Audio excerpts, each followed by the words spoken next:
Hi friends, இது Sandhya healthy cooking channel.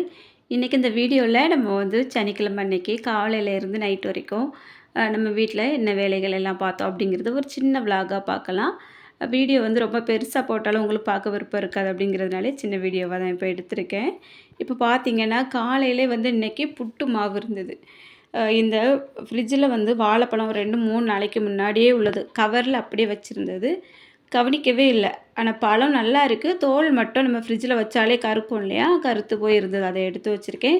இன்றைக்கி புட்டு மாவு இருக்கு இல்லையா, அந்த புட்டு மாவு விரசி வச்சாச்சு. பச்சரிசி மாவு தான் நான் வீட்டிலே ரெடி பண்ணது. இது ஒரு 2 வாரம் இருக்கும்னு நினைக்கிறேன். ரெடி பண்ணி வச்சுருந்தது அப்படியே இருந்தது. அதனால் இன்றைக்கி புட்டு வச்சிடலாம். பழம் இருக்குது, சிறுபயிறு இருக்குது. இதை வேக வச்சு வடித்து வச்சுருக்கேன். தேங்காய் மட்டும் துருவி நம்ம இதுக்கு சீனி போட்டு சாப்பிட்டாலே போதும், ரொம்ப நல்லாயிருக்கும். ஏன்னா கறி வச்சுலாம் எல்லாருமே சாப்பிட மாட்டாங்க. எங்கள் ஊரை பொறுத்த வரைக்கும் சீனி தான் அதிகமாக போட்டு சாப்பிட்ற மாதிரி இருக்கும். இது கூட அப்பளம் பொரித்தாலும் ரொம்பவே நல்லாயிருக்கும். இப்போது இந்த புட்டுக்குழலில் முதல்ல கொஞ்சம் மாவு, அதுக்கப்புறமா தேங்காய் துருவல், மறுபடி கொஞ்சம் மாவு, மறுபடி தேங்காய் துருவல், இப்படி ஒரு 3 ஸ்டெப்பாக வச்சு இதை வேக வச்சு எடுத்துருக்கேன்.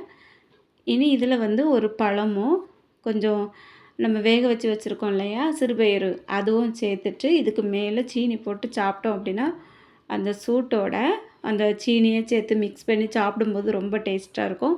இது கூட ஒரு காஃபி வச்சு குடித்தோம் அப்படின்னா ரொம்பவே நல்லாயிருக்கும். இப்போ காலையிலே சாப்பிட்டுட்டு இன்றைக்கி 2 ப்ளவுஸ் தைக்கலாம் அப்படின்னு சொல்லிட்டு 2 சேரீ இருந்தது, அதை எடுத்து வச்சுருக்கேன்.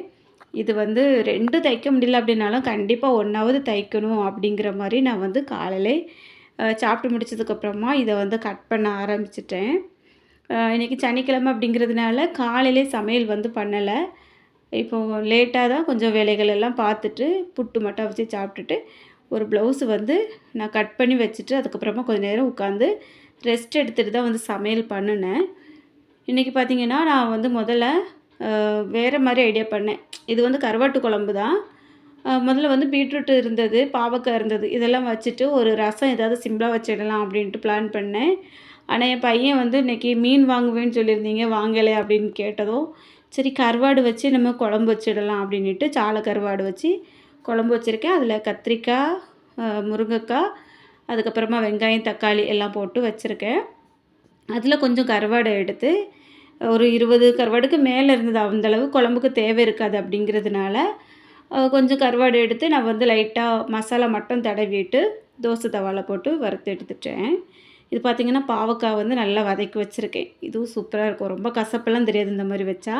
பீட்ரூட்டை நம்ம துண்டு துண்டாக கட் பண்ணி அதையும் கொஞ்சம் வேக வச்சு பொரியல் மாதிரி வச்சுருந்தேன். அது நான் இது வரைக்கும் அதிகமாக செஞ்சதில்லை அந்த மாதிரி, ஆனால் ரொம்ப நல்லா வந்தது. புதுசாக தான் ட்ரை பண்ணேன், நல்லா இருந்துச்சு. இப்போ பார்த்திங்கன்னா இவ்வளோ பாத்திரம் அழுக்காக இருக்குது. நம்ம சமையல் செய்கிறது பெரிய விஷயம் இல்லை, இந்த பாத்திரம் கழுவுறது, அதுக்கப்புறம் இந்த மாதிரி நம்ம கேஸ் அடுப்பெல்லாம் க்ளீன் பண்ணுற வேலை தான் பெரிய வேலையாக இருக்கும். இப்போ சாப்பிட்டதுக்கப்புறமா இனி இந்த பாத்திரங்கள் க்ளீன் பண்ணிவிட்டு ஸ்டவ் அடுப்பு எல்லாமே க்ளீன் பண்ணி வச்சிடலாம். முதல்ல சாப்பிட்டுட்டு வந்தாச்சு. அதுக்கப்புறமா நம்ம டெய்லரிங் சேனலுக்கு வீடியோ ரொம்ப நாளாக அப்லோட் பண்ணவே இல்லை. அதுக்காக வீடியோஸ் ஒரு 2 விதமாக கழுத்து எப்படி கட் பண்ணி தைக்கிறது அப்படிங்கிறத சிம்பிளாக கட் பண்ணி தைச்சி காமிச்சிருந்தேன். அது எல்லாமே ரெடி பண்ணிவிட்டு வீடியோவும் அதை எடிட் பண்ணி அப்லோடு கொடுத்து வச்சுட்டேன். ஏன்னா இந்த மாதிரி கொஞ்சம் கேப்பு கிடைக்கும்போது நம்ம இந்த வேலைகள் எல்லாம் பார்த்தா தான் பார்க்க முடியும், அப்படி இல்லைன்னா அப்படியே கிடந்துரும். அதனால் இதையும் நான் தச்சுட்டு எடிட் பண்ணி அப்லோடு கொடுக்கேன். எப்படி பார்த்தாலும் எனக்கு எடிட் பண்ணி அப்லோட் பண்ணுறதுக்கே ஒரு 2 மணி நேரம் கண்டிப்பாக ஆகிரும். ஏன்னா நம்ம வாய்ஸ் ஓவர் எல்லாம் கொடுக்கணும், அதுக்கு டைமை பார்க்கணும். எப்போவுமே சவுண்டு கேட்டுகிட்டே இருக்கும் நம்ம தெருவில். அப்போது அந்த சவுண்டு இல்லாத நேரம் பார்க்கணும். அது இல்லாமல் இப்போ ஆடி மாதம் அப்படிங்கிறதுனால ஒரே கோயிலில் பூஜைகள் எல்லாம் வைப்பாங்க இல்லையா, அந்த பாட்டு சவுண்ட் எல்லாம் அதிகமாக கேட்டுட்ருக்கோம். அதனால் அந்த சவுண்ட் இல்லாத நேரம் பார்த்து தான் நம்ம வீடியோஸ்க்கு பேசுகிற மாதிரியெல்லாம் இருக்கும். அதனால் இதெல்லாம் பார்த்து இந்த வீடியோ எடுத்து அப்லோடு கொடுத்தாச்சு.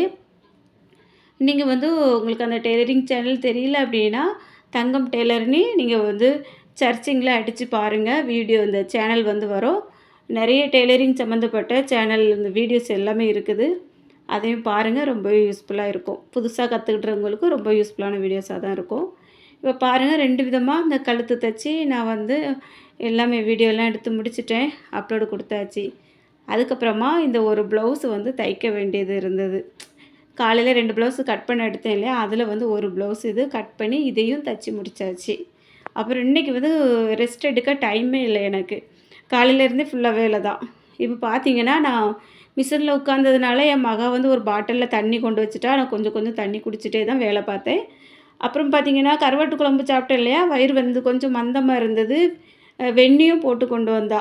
அதையும் குடிச்சிட்டு உட்காந்து வேலை பார்த்தாச்சு. இப்போ பாருங்க, தச்சது என்னவோ ஒரே ஒரு ப்ளவுஸு தான். ஆனா மிஷின சுத்தி எவ்வளோ துணி கிடக்குது பார்த்தீங்களா? இப்போ என் மக வந்து ஒரு பக்கம் எழுதிட்டு இருந்தா. அதுவும் அப்படி அப்படியே போட்டுட்டு உட்கார ஆரம்பிச்சாச்சு. அதெல்லாம் க்ளீன் பண்ணணும். மாடியில வந்து ஒரு பக்கெட்ல கொஞ்சம் துணி ஊற வச்சிருந்தேன். இதையும் துவச்சு காய போடணும். இப்போ இத துவச்சு காய போடும்போது பார்த்தீங்கன்னா, டைம் வந்து ஒரு 7 மணிக்கிட்ட இருக்கும் அப்படின்னு நினைக்கிறேன். நல்லா இருட்டிட்டு வானம்லாம். நல்லா ஒரு கருநீல கலர்ல தெரியுது பாருங்க. உங்களுக்கு காமிக்கிறேன் எப்படி இருக்குன்னு பாருங்க. பக்கத்தில வந்து அந்த குளம்லாம் இருக்கு. அதனால கொஞ்சம் அந்த தெளிவா இருக்கும் வானம்லாம். அதுக்கப்புறமா அந்த மாலை நேரத்தில நல்லா இன்னைக்கு காத்து அடிச்சிட்டு இருக்கு. இன்னைக்கு காலையிலேருந்து பார்த்தீங்கன்னா, மதியம் வரைக்கும் சுத்தமா காத்தே இல்ல. இப்போ அந்தி ஆவ ஆவ நல்லா காத்து. அந்த மரங்கள் எல்லாம் ஆடுறதே உங்களுக்கு தெரியும். அழகா இருந்தது. சரி வேலை இருக்குது அப்படின்னு சொல்லிட்டு, வேற அதுக்கப்புறமா குளிச்சுட்டு எடுத்துட்டு கீழ வந்தாச்சு. இன்னைக்கு பார்த்தீங்கன்னா, நைட்டுக்கும் சோறு தான். ஏன்னா மதியம் தான் போகணும் இல்லையா? 2 நேரத்துக்கும் சேர்த்து தான் குழம்பு, கூட்டு எல்லாமே வச்சுருக்கேன். அதையும் சாப்பிட்டாச்சு. இந்த மாரி சாப்பாடு சாப்பிட்றதுனாலேயே நம்ம வந்து கொஞ்சம் உடம்பு வெயிட் போட்டுட்ருக்கோமோ! அப்படிங்கிற மாரி ஒரு சில நேரம் தோணுது. அதுக்கப்புறமா நைட்டு வந்து கொஞ்சம் மிச்சம் அழுக்கா இருந்த பாத்திரங்கள் எல்லாத்தையுமே கிளீன் பண்ணி, நம்ம வந்து காய வச்சுட்டு போய் தூங்க போயாச்சு. அவ்வளோதான் இன்னைக்கு இந்த வீடியோ உங்களுக்கு பிடிச்சிருக்கும்னு நினைக்கிறேன். பிடிச்சிருந்தா லைக் பண்ணுங்க. நீங்க என்னோட சேனல சப்ஸ்கிரைப் பண்ணலன்னா, சப்ஸ்கிரைப் பண்ணிட்டு பக்கத்துல இருக்க பெல் பட்டனையும் ஆன் பண்ணிருங்க. இதுவரைக்கும் இந்த வீடியோ பொறுமையா பார்த்ததற்கு ரொம்ப ரொம்ப நன்றி. வணக்கம்.